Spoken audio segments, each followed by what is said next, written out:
Ali Raza, can you hear me? Yes? A bit louder, can you hear me?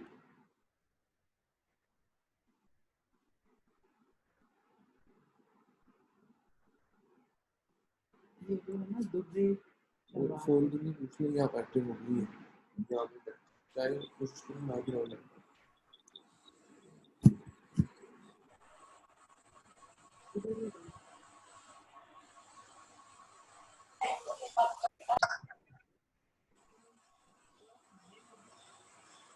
My video. Ali Raza, can you hear me?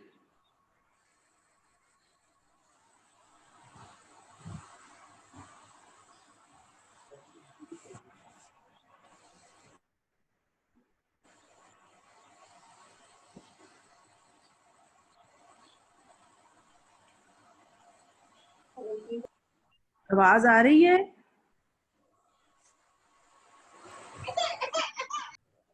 Nimra, can you hear me? Yes ma'am, आ रही है आवाज। सबको आ रही है। GR का number नहीं मिल रहा, मैंने उससे पूछना था क्योंकि अब मैं अपना लेक्चर अब स्टार्ट करने लगी हूँ, बीच में फिर बच्चों के मैसेजेस आते हैं। अभी 1 मिनट लेके तो आप लोग डिसाइड कर लें कि आवाज आ रही है कि नहीं, क्योंकि बीच में फिर इंटरप्शन बहुत मुश्किल होती है। आ रही है ma'am.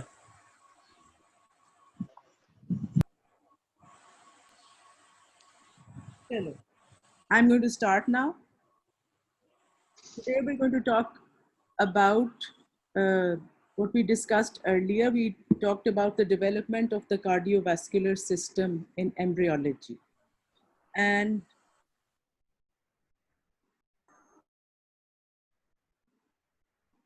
this is a diagram that I just want you to see.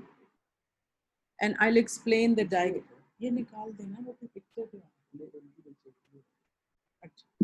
This is a diagram that I want you to see.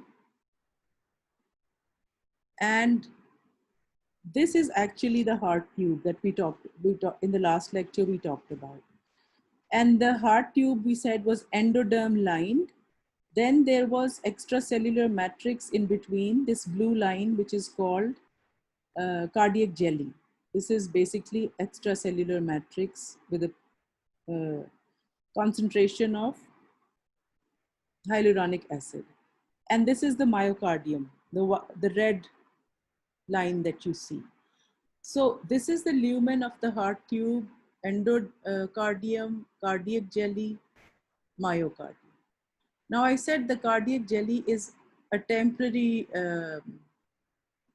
concentration of extracellular matrix between endocardium and myocardium in the developing heart tube. Now here you can see the blue area has actually thickened. And not only has it thickened, but it has actually of the heart. And this concentration of extracellular matrix is covered by endocardial cell. So this thickening covered by endocardial cells. This is called endocardial cushion. Because we made the heart and we discussed the different rudimentary divisions, how you have the right ventricle and the left ventricle and the common atrium. But we have to make the outflow tracts, which means we have to make separate channels for the aorta and the pulmonary vein. Then we need to have inflow tracts like superior vena cava, inferior vena cava, and we have to divide the heart itself into 4 chambers, and we need to make valves.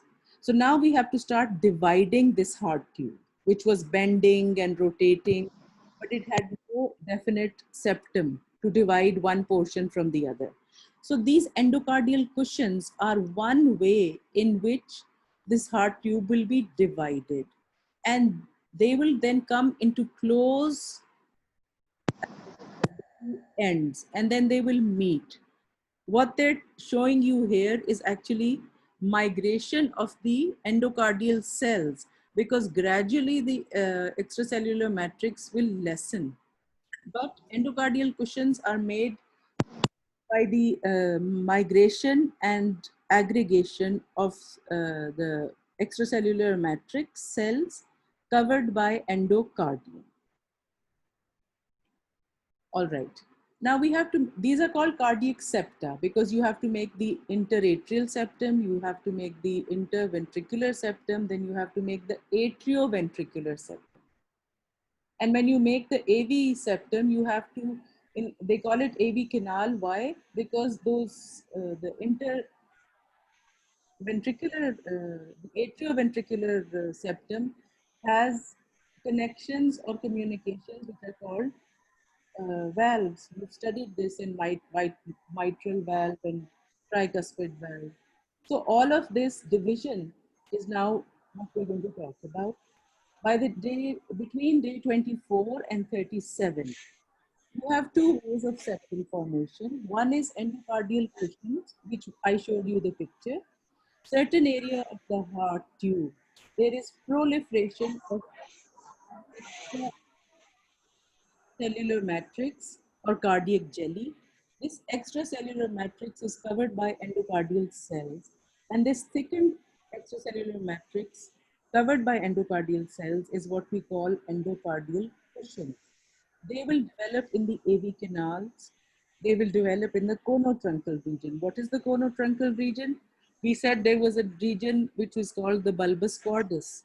The bulbus cordus was divided into, from above downward, truncus arteriosus, conus cordus, and right ventricle tuberculated valve. So these endocardial cushions are going to develop here, but I want you to remember that no septa development can be complete without migration of neural crest cells. All the anomalies, if somebody asks you, give me septal anomalies, reasons for septal anomalies of the heart. If you don't know anything, you can say failure of migration of neural crest cells, because septa cannot be completed without the contribution of the migrating neural crest cells. Now, these endocardial cushions will enable formation of atrial septa, ventricular septum, ventricular, I've written septa, but it should be septum because there's only one ventricular septum and one atrial septum. So please overlook this spelling mistake. The ventricular septum has two parts, a muscular part and a membranous part. So these endocardial cushions are important for the membranous part. Then I talked to you about atrioventricular canals, which will divide the atria from the ventricles, and then valves of aortic and pulmonary channels. All these divisions are going to take place, and these septa will then finally give you the structure of the heart in gross anatomy, which you study. Neural crest cells are very important for all septa, but especially for the conotruncal region. This is one way. I said you have endocardial cushions, which form cardiac septa, or they start by endocardial cushions, formation of cardiac septa. The other way is a ridge formation. Before I read the text, I want you to see this diagram. Can you see? There's a ridge being formed, okay, which is going towards one another. And you can have one growing faster than the other. You don't need to have both entering the lumen with the same size. One ridge can then cross the divide and go to the other end. And the other clearer picture, which I always find much better to show children, is this ridge. इससे ज़्यादा अच्छी समझ आती है. अब ridge का क्या है? Sometimes a certain area of the growing heart tube does not grow as fast as the surrounding areas. or the adjacent areas. So the adjacent areas are growing faster than the area here, which is why there will be a ridge formation. This is growing and it's going to push this lesser growing area downwards into the lumen in the form of a ridge. This ridge is then going to be completed by different mechanisms and it will create a septum.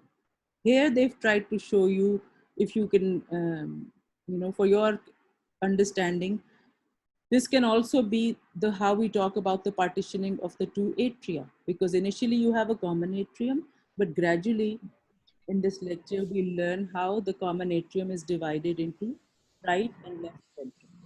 So one way is endocardial cushions, the other way is ridge formation. Now, what is ridge formation? The ridge is formed when one area does not grow and adjacent areas expand. Growth of expanding portions, they will merge and a septum will be formed. By this process, ridge formation, these developing septa are usually incomplete and they are completed by migration of surrounding cells. For example, the cells of the atria and ventricles will migrate and complete this division. And I'll give you another example. This is ridge formation. Okay, this is the endocardial cushion between the atria and ventricle, but it has not completely divided this side, right and left. So ridge formation usually is incomplete, but for example, here there'll be movement of endocardial cushion cells upwards, and this will complete the septum. What are the anomalies? Anything and everything that you can think of. If there is an anomaly of septal formation, you will have atrial septal defects. You will have ventricular septal defects. You will have TGA, which is transposition of great arteries. There's another type which is called levo-TGA, which we will talk about later on. Then instead of having separate pulmonary and aortic channels, you will have a common truncus arteriosus. Then there's another clinical condition which we will talk about when we get to the end of septal formation, which means all the interventricular and AV canal. That is tetralogy of Fallot. That is also due to septal anomalies. So these are just names that I'm giving you. You don't need to get confused, because as we discuss each structure formation, we will talk about the relevant anomalies. Okay.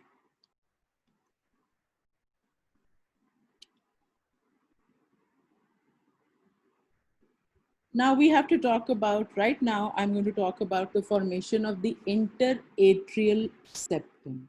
There was a common atrium in the heart tube. Now we have to divide this common atrium so that it has a right atrium and a left atrium. And at the same time, it has a right to left shunt, because in the developing embryo, you need the right to left shunt to distribute the oxygenation. And that shunt is going to be the gap in the interatrial septum, which is called foramen ovale. So before I read the text, I'll just show you this. Can you see this? There is a structure called septum primum and an opening called ostium primum. Just remember, there's a septum primum and an ostium primum, and then you have this blue ridge coming down, which is septum secundum. And then you have this opening, which is ostium secundum. So please remember, you have two septa, a septum primum and a septum secundum. Obviously, secundum will come after septum primum. And you will have two orifices or openings. You will have ostium primum and ostium secundum. So we're talking about four things right now. We're talking about two septa and 2 openings.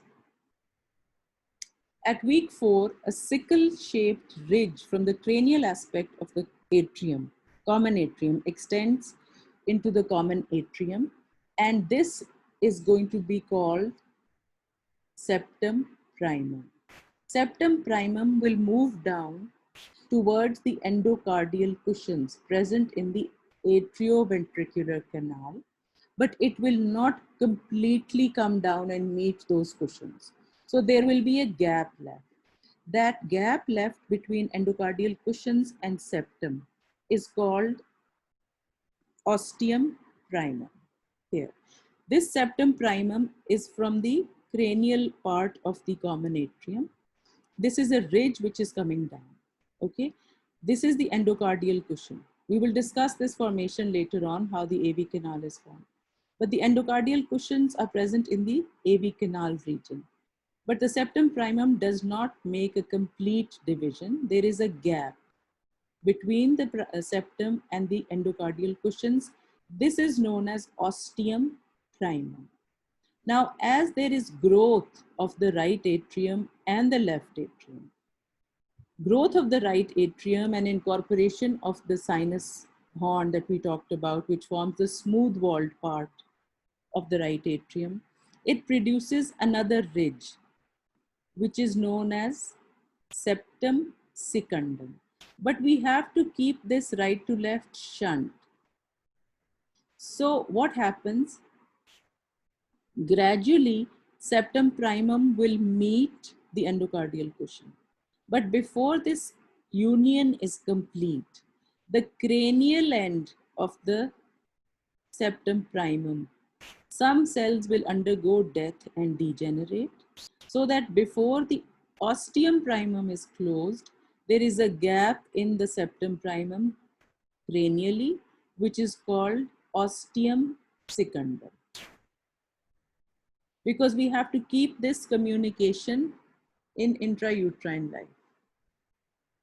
So we closed the first ostium primum. Before its complete closure, there is a gap in the cranial part of the septum primum, and we call it ostium secundum. Now, I'm just going to go and read the text so that maybe you can endocardial cushions move up towards the ostium primum, but before closure, there is cell death in upper part of the septum, and that is known as ostium secundum. You have to keep this right to left shunt, and this right to left shunt will also help in increasing the size of the right atrium, which is also increased in size when the right sinus horn is incorporated to form the smooth-walled part of the right atrium. Then with the incorporation of the sinus horn, as the right atrium is getting bigger, another projection from the ventrocranial part of the right atrium will be septum secundum. And we've seen that. This is septum secundum, this is ostium secundum. We're talking about the formation of the interatrial septum. Again, this is another picture of what I'm trying to show you. This is the ostium secundum. We're not going to look at this right now. We're just concentrating on the development, and then we'll see what happens. Now, what happens? Now, we have to discuss the details of how we will form the foramen ovale and how we will form the valve of the foramen ovale. The septum, remember I talked to you that when the sinus horn is incorporated into the right ventricle, it is marked by a sinoatrial orifice, this blue lined, I don't know, leaf-shaped structure, feather-shaped. This is the sinoatrial orifice. And we said that it was flanked by 2 horns, right venous, 2 valves, right venous valve and left venous valve. And we also said that there is a septum spurium, which is union of both valves. The septum spurium and the left venous valve, they are going to fuse with the right edge of the septum secundum. This is the septum secundum. this is the fusion of sinoatrial orifice with the right edge of septum secundum.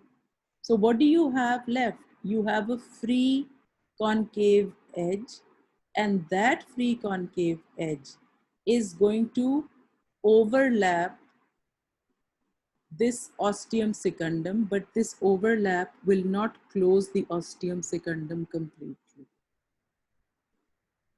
And this incomplete closure of the ostium secundum, the orifice that remains here is what we call foramen ovale. This is foramen ovale, which is formed by incomplete covering of the septum secundum, incomplete covering of the ostium secundum by the edge of septum secundum. So the ostium secundum is the gap, and that is called foramen ovale. And the septum primum, it degenerates. The septum primum degenerates, but a little part remains, and that septum primum rudimentary part will form the valve of the foramen ovale. So I'm just going to make this a little more clearer. This is another diagram.